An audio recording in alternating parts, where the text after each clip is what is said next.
Hi, I'm Ashley with Campbell. Thanks for investing your time to help your community be a great place to live. Before you watch the video, make sure to click the subscribe button so that we can help you make educated decisions as a board member.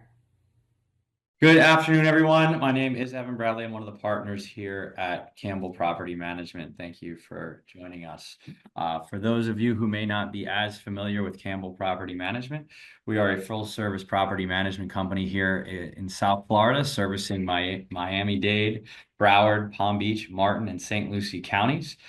We manage approximately 140,000 doors, 450 units. 450 associations, and a pretty even split between condominium and HOA units. With us to help present today, we have Paul Mack and Chad Tiernan of Mack Waltz, and they are going to help us understand what we need to do to get ready for another hurricane season. So Paul, Chad, do you want to introduce yourselves and your company a little bit? Sure. Thanks, Evan, for having us again. Chad and I are community association insurance experts. I've got over 30 years experience in the insurance industry. We service about 3,000 communities throughout the state of Florida. And we specialize in evaluating and placing and helping associations make the best insurance decisions they can possible in a very crazy up and down insurance market in Florida. All right, so let's go ahead and get into it, and hopefully we can leave a little time at the end for people's Q&A. So getting started, when is hurricane season? I think we all know it's June to November 30th, but there really is, it's not all created equal. As you'll see here on this chart, this is the frequency of storms on a daily basis over the last 100 years. And you'll notice that the season is almost non-existent really until you get into August. And it really ramps up through the middle of August and stays high really all the way through almost the end of October, which is a little later than most people may realize. But this is when we really have to be careful down here, middle of August through end of October. The 2024 season, we had 18 named storms. 11 of those were hurricanes, and kind of crazy, 5 of those were major hurricanes. So almost half the hurricanes were major hurricanes in 24. It's above average again. The forecast for the upcoming year, I'm not sure how much stock I put in season forecasts, but they are predicting another active year similar to 24. So if you look at some of the most serious hurricanes that have come close to our area, you will see they were all in that mid-August to mid-October time period. Irma was probably the closest hit we had. That was back in 2017 now, so it's been a while. We were expected to get a landfall here in South Florida. 6.5 million people were asked to evacuate. Ultimately, the storm took a more southerly jog into the South Keys and ended up coming ashore in Cudjoe and then getting into the southwest coast of Florida. So we were fortunate here, but we really did feel all the impacts, both from an evacuation standpoint, a preparation standpoint, and ultimately we did end up with some wind damage. And I know Paul and Chad can talk a little bit more about what actually happened in terms of claims from that storm. We ended up probably with some legislation as a result of the wind claims from that storm that they can talk about. In 2024, we had Helene affect the Big Bend area of Florida. That still caused 5 million people to evacuate. Very serious storm. And then Milton was a threat to the Tampa area, and ultimately 6 million people were asked to evacuate in that storm. So Florida has been no stranger to hurricanes, although we have been lucky, knock on wood, here in Southeast Florida. So what did we learn from Irma? I think this was the most important one for us, that for those of us that live down here. The evacuation orders were massive for Irma. 6.5 million people, everything east of Federal Highway being a mandatory evacuation zone in Dade, Broward, and I think certain parts of Palm Beach County. But neither side of the state was safe when they weren't sure where the storm was going. It was also forcing evacuations from the Keys, and it was forcing evacuations from the counties in Southwest Florida that were low-lying. So you could not get hotel rooms, you couldn't get gas, traffic was insane. It was really difficult. And one of the most important things we learned was that owners in Florida now, particularly Southeast Florida, are very much unprepared for this type of event because so many of them are new. If you really think when was the last serious impact we had by a hurricane here, you're talking about Wilma in 2005.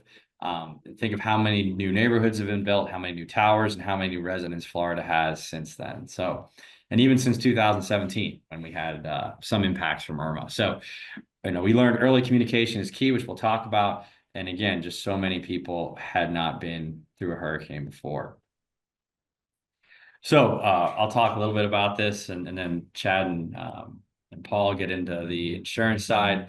So, pre-storm planning.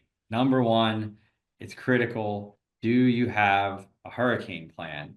It needs to be comprehensive. It needs to cover all aspects of your property. It needs to cover not only the physical property, envelope. It needs to cover equipment. It needs to cover procedures, policies for staff, for your board, for your residents. This is something as a management company we do have for our clients. It's something we help implement as part of any transition process, and then we update them, as necessary. But if you're self-managed or you're with another management company, that's something that you should look into and find out if you have it. And then one of the most important things we found with the hurricane plans is you have to practice your hurricane plan. It's one thing to know what you're supposed to do or think you know what you're supposed to do. It's totally different when you actually do it and you realize, how long do some of these things take? Do we actually have all the supplies we need on hand to accomplish what we think we can accomplish in our plan? Do we have the labor we need to accomplish what's in this plan? Does the emergency equipment work the way we think it will? Lights, generators, flashlights. We have fuel, batteries, all these things you start to figure out when you actually go to implement your plan, and you don't want to be running to Home Depot or Lowe's 24 hours before a storm comes, because it's going to be very, very difficult to get what you need. Communicate and educate your residents. Now is a great time to start talking about residents who may be leaving for the season, of what's expected of them while they're gone. Maybe balcony should be cleared out, refrigerators and freezers if there's going to be a loss of power and there's potential for food spoilage. A lot of these people are gone for the season, not coming back. They need to have someone check on their unit, be available to access their unit in the event of a hurricane, and things need to be addressed then.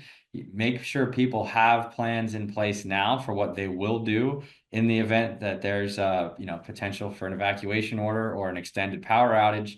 Because if your residents don't have their own plan in place, they're going to be caught off guard. You're going to be caught off guard, and the aftermath of the storm could be far worse if you have spoiled food, if you have flying debris coming off balconies because people didn't have the time or information they needed to secure their own property. And your residents, one of the most important things, again, we learned from Irma, is residents don't know what they are responsible for. Some people think they've bought a condo and that's a full service concierge environment, no different than a hotel they've stayed at. And it does not work that way when a hurricane's coming. You and your employees have more than enough to do when it comes to preparing the property the association is responsible for. They cannot be going door to door, balcony to balcony, and thinking through all the property that the residents are responsible for. The counties have some really good plans for residents, but I would recommend you take the plans that the county has and the recommendations for homeowners, and you build those into some educational materials that you send out to your community. And again, that's another service that Campbell provides. So that's some of the stuff on the property management side. Then there's a whole bunch of items on the insurance side to consider, Paul, right?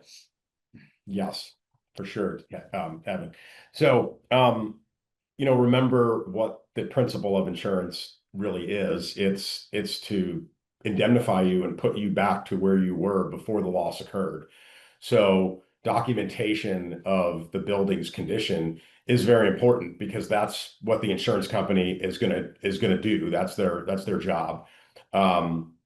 Anything you can do to document that the roof And we're going through a lot of these issues right now with insurance, where insurance companies are using technology and AI to help them identify what kind of shape the building is in, using satellite imagery and things of that nature. So generally, this is where we see the most amount of confrontation with the insurance company is what was the condition of the building before the loss, and what is the cost to replace the building. So this becomes a very important issue, especially if your building's in good shape. You want to be able to document that.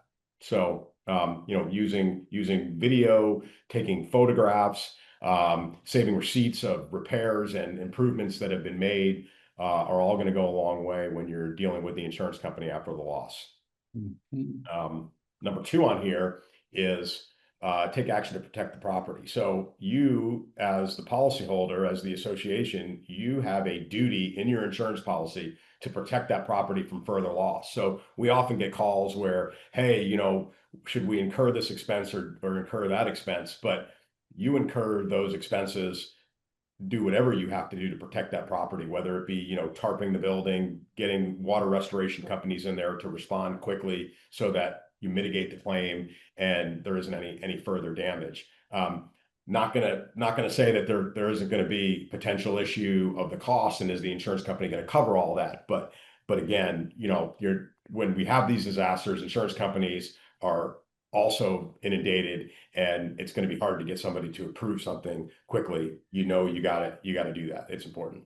Know who to call. Yes, before the storm, have all your contact information, have your agent's number. If your agent is responsive, you should have his or her cell number so that you can communicate. Hopefully you're able to communicate after the storm, and there's going to be a lot of questions and a lot of things that come up, and your agent should be there as an advocate and as somebody to provide you some guidance after the storm. But generally, when it comes time to settling the loss and doing all that, most of the communication will be with the insurance company. So knowing what the claims numbers are and who to report that to are very important. And also having first responders, which I know there's another slide for this that you'll get into, is having some of that teed up, having whoever's going to respond to protect the property, whether it be the roofing contractor or the water restoration company or plumbers, etc. Having them in place is also critical component to this. Yeah, Paul, that's what I was going to get into a little bit on the management side.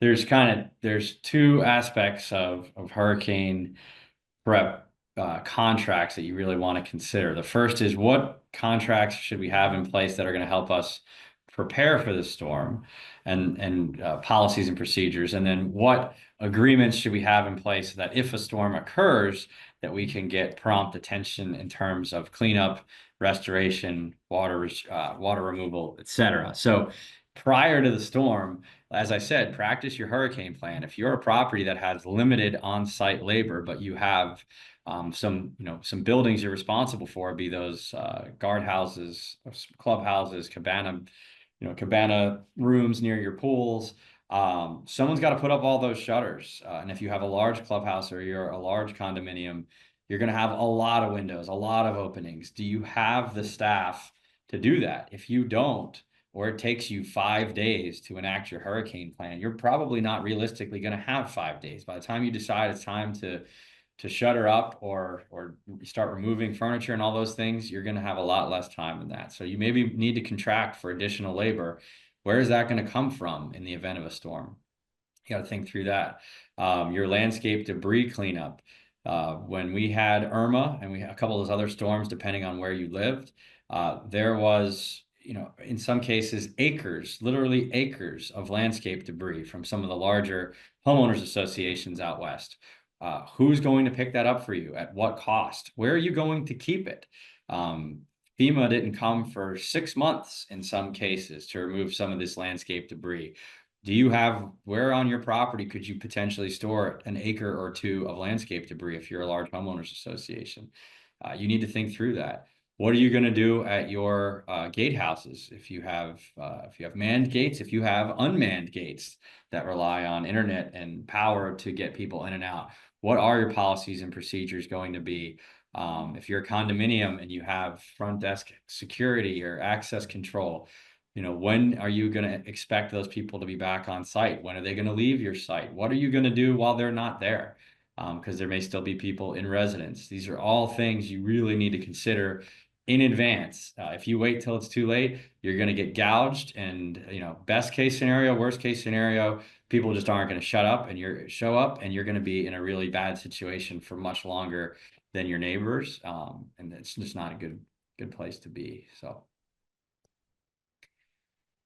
I put the links up here for the three biggest counties we service, but each county does have their own links. You will get a copy of these slides, but if you Google the hurricane guides for each county, they're actually very thorough. I highly recommend sharing these links with your residents, particularly if any of your residents are infirm, need additional help, need transportation, need shelter, need shelters friendly to pets.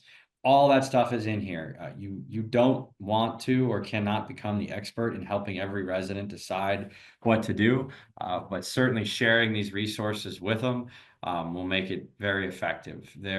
People always ask, can you share your checklist? Can you share your hurricane plans? I mean, those are proprietary to our business and our customers. We've spent a lot of time and effort in getting those, correct for each individual customer, and we do customize them.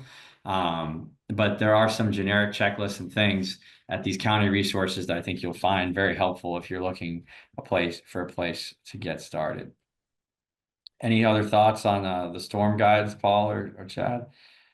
Yeah, I think your point about having residents know and be prepared is important. Insurance is one aspect of it, but life safety is a critical component. Yeah, I think what you mentioned before about how many new people we have that have moved into Florida that maybe haven't dealt with this, being on a board and being able to send out one of these guides could be helpful just for anyone that doesn't understand the severity of what a hurricane can bring. So even if it's a general guide, at least there's some guidelines of, hey, these are the steps I need to take to be prepared, if you're not familiar with it. For sure, for sure. So that kind of goes right into my next comment, which is the evacuation planning. So people often ask, well, what's the association's responsibility in getting people to evacuate? You cannot force someone out of their home, even if there is a mandatory evacuation order. The police can do it, and they may get asked to by the mayor or whatever, but there's nothing the association can do to physically force people out of their units. But like you said, Chad, I think communicating the severity is a huge help. When one of our condos, we had some people that were very indignant on staying, and the board and manager got together and basically wrote up an email that said, can you live in this condominium without running water for 2 weeks? Can you live in this condominium in September without air conditioning for 2 to 4 weeks? Do you have enough medication for a month or more in your condo right now? When you start explaining to people that these are the conditions that they could be living in, no power, no water, no AC, no medicine, no gas for 2 weeks, 4 weeks, condo living looks a lot less appealing. Certainly you could show perhaps even some pictures of the aftermath from either Helene or Milton to what some of the more beachfront condos ended up looking like after some of the water came ashore there. I think you can paint a picture clear enough that it's not going to be a fun place to live. Make sure they understand that there's no staff in the event of an evacuation order. There's no security in the event of an evacuation order.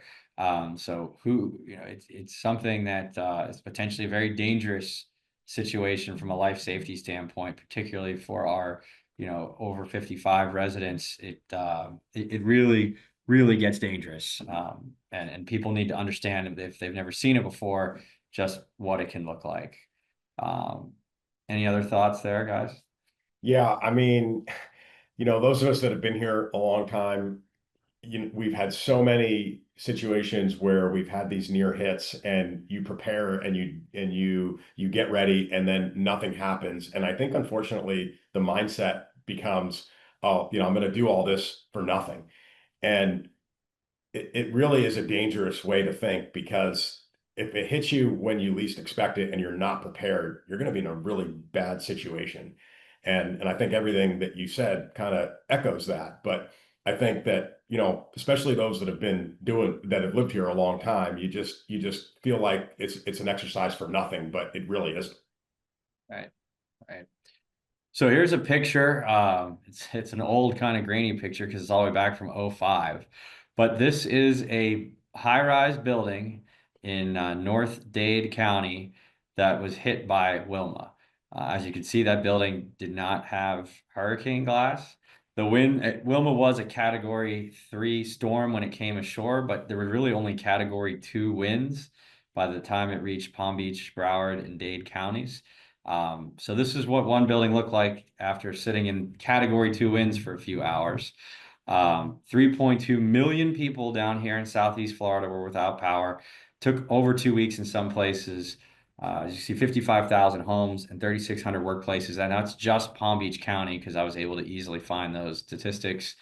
That was a mid-October storm. That was actually end of October. That was 15th to the 27th of October.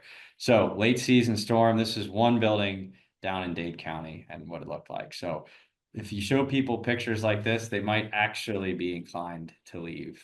This was the last real direct hit we had here in South Florida.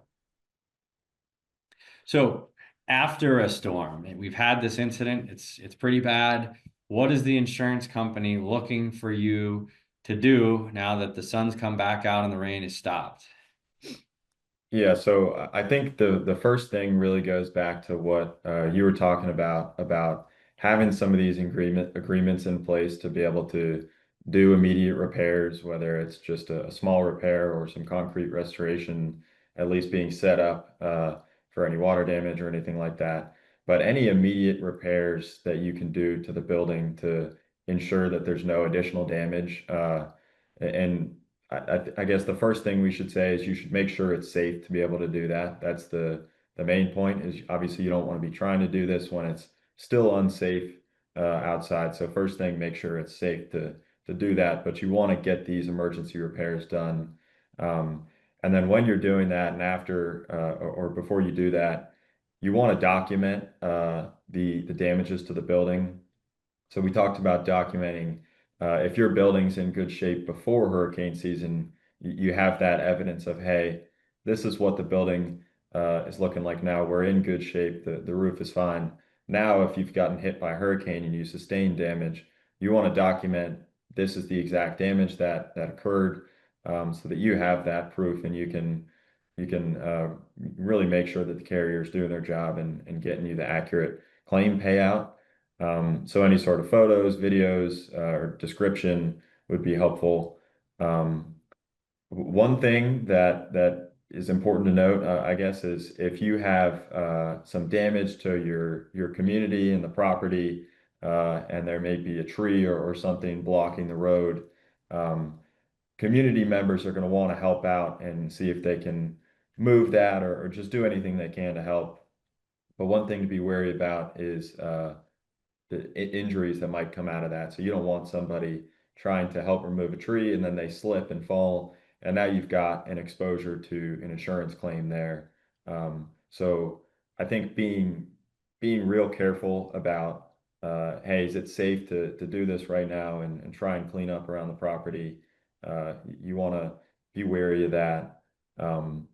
Paul, any other thoughts? I mean, just to add to that, some of the worst or some of the most severe claims that we have seen occur after the storm, where people are removing debris and get seriously injured with chainsaws, or trees fall down, power lines are down, and things of that nature. So everybody's kind of in the state of shock after something like that happens. But yes, common sense should prevail, and Evans, to your point, practicing this and anticipating making these decisions will help, because you certainly don't want to compound a problem. And the other thing that comes up all the time is, should we hire a public adjuster? And after the claim, and how does that work? So my feeling on hiring a public adjuster is this. Insurance companies have all the experts that they need and that they have working on their side. So if you have a severe loss, it can be very advantageous to have a public adjuster because they're going to do a lot of the heavy lifting. And they're going to be there as your expert when it comes time to settle the claim and it comes time to having to bring in experts to support the damage. On the other side of that, hiring the right public adjuster makes all the difference in the world, because what my experience has been in 30 years is some of these public adjusters are just going to get you money you were going to get anyway, and now you're paying them a percentage of this. So dealing with the insurance company, if they're dealing with you fairly and they're putting you back in the situation that you were in before the loss, and everything is going smoothly, you might be able to go through it without a public adjuster. But oftentimes it doesn't work that smooth. You present a claim and they present you a settlement that is less than what you think you should be entitled to. And that's when those public adjusters are very valuable, but getting a referral to the right one can make all the difference in the world. Yeah. Going back to what you guys had said too about the chainsaws, some of the worst injuries we've ever seen absolutely are related to chainsaws. That's why having those contracts in place, knowing that you have a landscape firm who's going to come out and at a predetermined price, people who are professionally trained to use chainsaws, have the right equipment, leg guards, there's different equipment that these companies have that you don't, to make sure that if there is an accident, at least it's not nearly as tragic as is what it is when someone who hasn't picked up a chainsaw in 20 years starts using one, after the storm, and they're your neighbor. So having those contracts in place will, keep people from taking unnecessary risks. It helps. Yeah. Last thing I want to say on this, Evan, is, know what your insurance policy, know what's in it. And when I say that, I mean, consult with your agent. Make sure you're dealing with an agent that understands community associations and has experience doing this. I'm not suggesting that everybody read your insurance policies and know what's in there, but having the right agent that is telling you what's in there. The last thing you want to do is, after the storm, find out that there's an actual cash value endorsement on your roof and your roof is 15 years old, because you're not going to get any coverage. And if you weren't expecting that and you weren't funded for it, it's going to be bad news. At least if the insurance market bears you to have a condition in there, at least you know what it is, and at least you're expected to deal with that. So like I said, just maybe before hurricane season, call your insurance agent, sit down and say, hey, give me the 500-foot view here of what we've got. If a storm hits, what potential do we have for exposure in terms of deductibles, replacement value, actual cash value clauses, those kinds of things, so that you're at least prepared. We could potentially be looking at an exposure here that's not funded. Absolutely. You guys had mentioned this too as a great tool. Tell me about the Hurricane Claim Journal. Yeah, so I think this is it's just a good way to make sure you've got everything organized and have all the info you need when you do have a claim. Because the last thing you want to do is be searching around for receipts or documentation of damage, and you can't find it. And then that just drags out the claim process, and you can't do the work you need to do, and you don't get the payout in a smooth manner. So using some sort of journal to track all the information and kind of track the process of the claim, I think is a good way to make sure you're organized. So if you can log the communication between you and your agent, keep any photos and videos of damage, and then any sort of receipts with immediate repairs, it's going to make things a little smoother. And you can do this a few ways. It really just depends what you want to do. If you want to make an Excel sheet where you just put everything in there, or a Word document, or you want to do it by hand and make like a little scrapbook type thing. I think it's just a good way to stay organized and make sure you have all the right info. From the standpoint of workflow, think about what these insurance adjusters and what these insurance companies are going through. They're being inundated with hundreds, thousands of people filing claims. You put yourself in a position where you're organized and you're providing information. They're going to want to deal with you more than they're going to want to deal with somebody else, and that alone is going to make your process a little bit better, having to deal with an insurance company when you've got your act together and your ducks in a row. Yeah, and if you do get into a dispute, something like this becomes incredibly valuable, showing, what's been done, what's been spent, and if you do end up in any sort of dispute, having the documents on your side when you go up against an insurance company, it's going to be a massive help, and you'll get a lot more credibility with a mediator, with your attorney, with whoever it is that you end up having to work with. And these things drag on. These things can drag on for a year or two. Years. And years. And you may have a change in your board. You may have a change in your property manager, and having the log kept, no matter who's been involved, is going to be massively helpful for you guys. Yeah. All right. Well, I think that was it for our slides. And yes, you will be getting all the slides today. A couple of people asked that in the Q&A. So I'll pop that open and see what else we have here. Someone said, should I have an adjuster in place before the storm?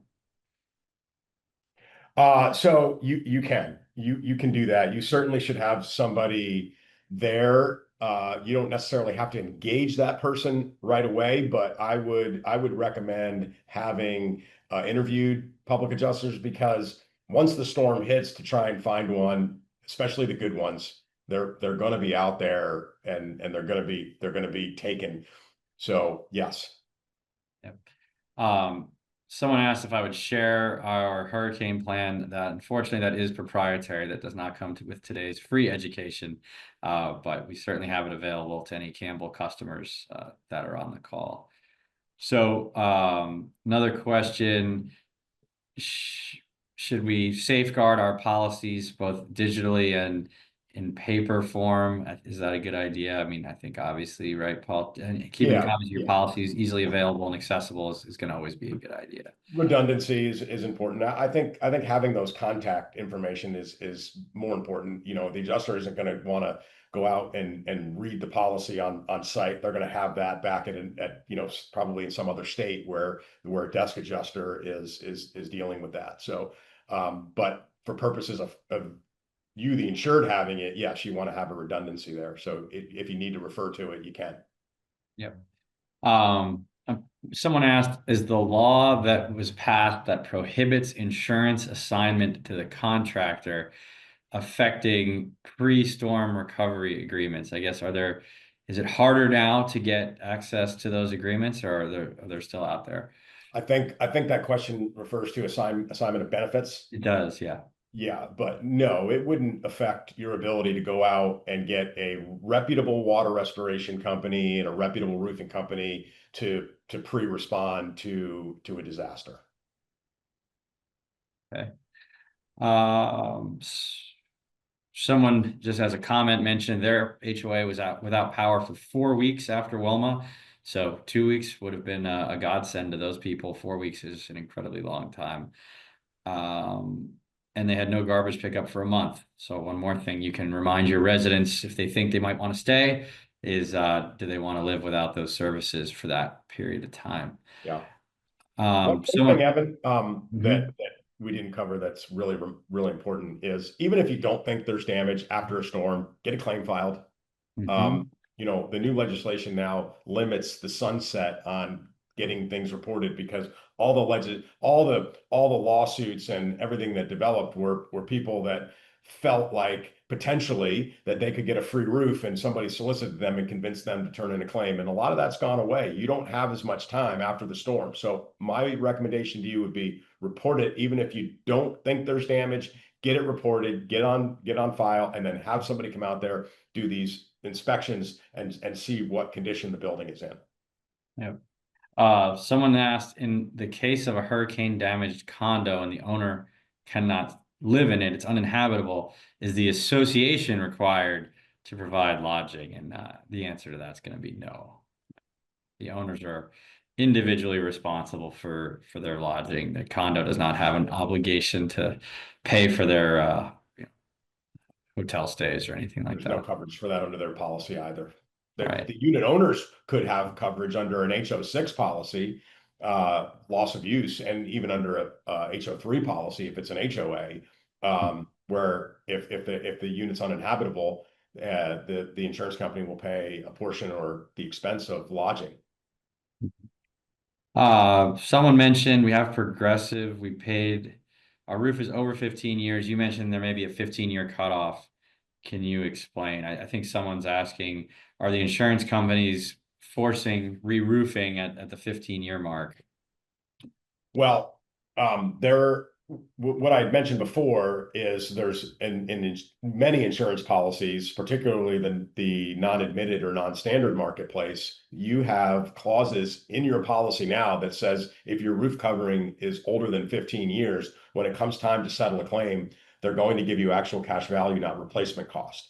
The difference is depreciation. And if you have an old roof, it's going to be greatly depreciated after your deductible. Effectively, you get nothing or very, very little. So that condition exists, and if you don't know it, it's going to be a surprise when you go to get paid. There is underwriting too that some insurance companies will not write buildings that have older roofs. Some of those carriers will write replacement costs. You just won't pass the underwriting and get a policy issued. So there could be two different issues that I'm explaining there, if that makes sense. Gotcha. Okay. Someone said our liability insurer just dropped us. Where should we shop for a new insurer? Yeah, you want to cover that one? Sure. And that's been a tough market. I mean, the property market's gotten better, but the liability market has been hard, especially if you have claims, which there could be. But I mean, your current agent should be able to go to as many carriers as they can go to possibly. And if they have appointments with, all the top carriers in Florida and wholesale brokers, then they should be able to access different carriers. If for whatever reason you're not hearing anything or you want to see what we can do, feel free to reach out to us and we can definitely take a look and let you know if there's any liability carriers that we think would be a good fit. Yeah, I mean, the only thing I will add to that is that your agent that specializes in community associations, that's our greatest value, is our expertise in this space, our contacts in this space, and we know where to go and where to find solutions. If you have an agent that doesn't understand that, you're putting yourself at a disadvantage. Okay. Someone said, if you're a snowbird, are you allowed to close your shutters for the entire season in Boynton Beach? And I don't know 100% the answer to that. I do think that there are your HOA or condo documents may speak to what you can or cannot do. I'm not sure what the city says about that. Do you guys have any idea? I don't. I know certain cities, like you say. I don't know what Boynton Beach is. Yeah, I think you just have to check with both your city and your association because your documents might speak to that as well. Let's see. I think someone asked us for clarification. Are you saying even if we don't see damage, we should still contact our agent to file a report just in case? Doesn't the form ask about damage in order to file it? So what do you recommend they do or say in that situation? My recommendation is that you file a claim. You either call the insurance company directly that's riding the windstorm, or you call your agent and you file a claim. And if there's no visible damage, that's okay. You can just say, we had a hurricane and we're going to do inspections and we're notifying you that we potentially have a loss. What can a community do to protect their clubhouse, and does this have an effect on the insurance? It certainly depends on, what type of, windows and openings you have, but if you don't have hurricane, impact glass, then you absolutely should be covering all those, non-impact rated openings. If you're flood prone, there are some different mechanisms, sandbags, and there are some more complicated products out there now that you could consider if you're worried about flooding. There's a lot of different things you can do. Furniture is something you have to consider. I'm sure you probably have outdoor furniture around your clubhouse. If you have any awnings that may be fabric awnings or plastic awnings that are tied down, you need to consider what you're going to do with those. You really need to walk the entire premises and think what could be a problem in winds that are over 100 miles an hour here, and put that in your plan. Does it have any impact on your insurance if you Paul or Chad? It does. If you are getting a credit under your windstorm policy for a Class A shutter and you don't put up your shutters, the insurance company has the right to remove the credit on your policy. So, I mean, it won't affect the settlement. They won't deny your claim because you didn't put your shutter up, but they could charge you more premium going forward. Yeah, I would add to that, the one thing good to check too is the roof. Make sure there's no leaks or anything like that, where once it starts raining, you don't want to deal with water damage, and that could potentially lead to an insurance claim. So that'd be another good thing to check on. Yeah. Someone said, as a co-op, do we have to open up our clubhouse as a shelter for residents if we have an evacuation? Our clubhouse is rated for a Cat 3 storm.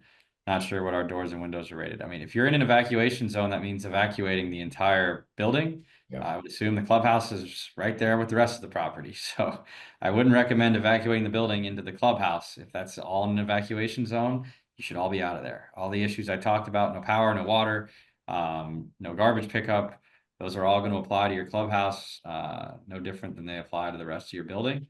I would not recommend staying. Someone said, if the HOA has no hurricane plan, can the company deny claims? There's no official hurricane plan?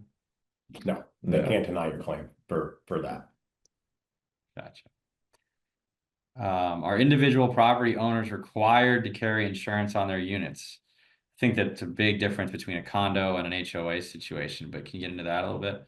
Right, but back, I can't remember how long ago it was. It's got to be 6, 7 years now. The Florida legislature passed a law for a very brief time, and said that condominium associations could require unit owners to purchase insurance. And I think the very next year it was repealed. So there is no requirement of the unit owners. And you made a great point early on in this presentation where, I think a lot of expectation of unit owners is they moved into a condo and it's a concierge thing. And, the condominium is going to cover everything, and they don't. So educating those unit owners, and we do that. And again, agents that specialize in community associations can do that. We put on a, very informative workshop for owners, and we say, look, this is what the association covers. This is what the unit owners are responsible to insure. Here's why you should buy insurance. Because if there's a storm, the inside of the unit, things such as wall coverings, floor coverings, appliances, cabinetry, fixtures, window treatments, all of that stuff is not encompassed under the master policy. It's all the unit owner's policy. So, and then there's the cost of water restoration. We talked about, temporary housing. The association has no responsibility. People that have been displaced, you could collect that under an HO6 policy. You could collect food spoilage.